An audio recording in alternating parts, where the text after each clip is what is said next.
अम्मा जीजा असी आशिकी मजाज माण्हू आहियूं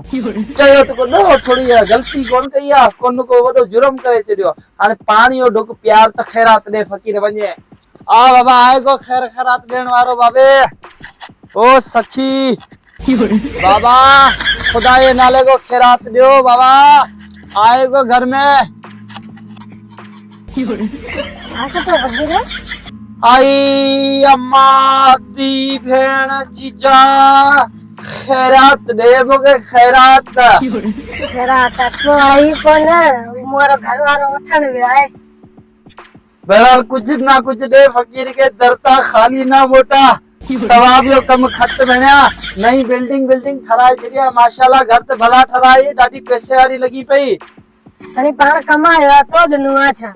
आई अम्मा त कुत्ता वधीक आहिनि बच्चा पुट खैरात ॾे हाणे फ़कीरनि खे चिड़ा ना हरू भरू छो पई तूं ज़िद करी खणी आ अटे जी लप खणी आ वञ कुत्ता आहिनि त पोइ छा करा छा कुत्ता ने खे राति जो पोरो ॾियां छा छॾ अम्मा बच्चा पुट ज़िद न कर फ़कीर खे खैरात ॾे वञ खणी आ पहिरियों दर्द तुंहिंजो जांचियो आहे चवां पहिरियों नाए करे वठण वियो आहे सामान सुबह सवेरे बोणी जो टाइम हो अम्मा वो भी तो विञाए छॾियो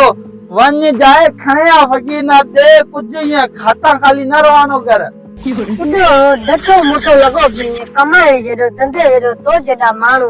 अलाए छा छा पिया करनि तूं एॾो पिनंदो पियो वधे हिते शर्म कथे अथई शर्म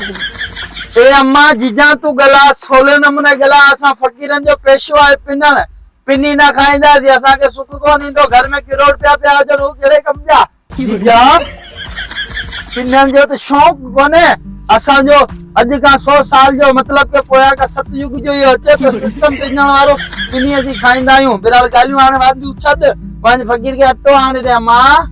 ओ न वठण वियो आहे ईंदो सॾे ॾींदीसीं न पोइ घर में केरु आहे ॿियो घर में केरु कोन्हे त पाणी त प्यार सवाब जो त कमु कर पाणी तुंहिंजा लक्षण सही कोन था लॻनि छो भला चेल कत ॾे बीठी आहे नखरीली आई पढ़णी जी हींअर आई आहे छा माई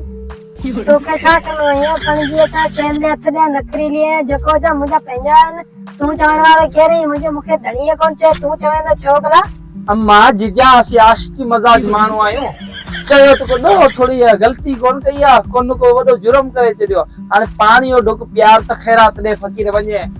आशिकी न आहे पागल खाईंदे आशिकी जे चक्कर में पाणी वाणी आहे कोन तवे तां निकर घर खां ॿाहिरि छो कावड़ी छो पई बेरल ॿिए दफ़ा जीजा ख़ैरात आऊं हलां थो करे निकर मोबाइल आहे फोन कंदसि राति जो तेरा लक्षण सही पिननि जहिड़ा तेरा लक्षण थक ते मां बुॾे मरो वञी तगड़े वञा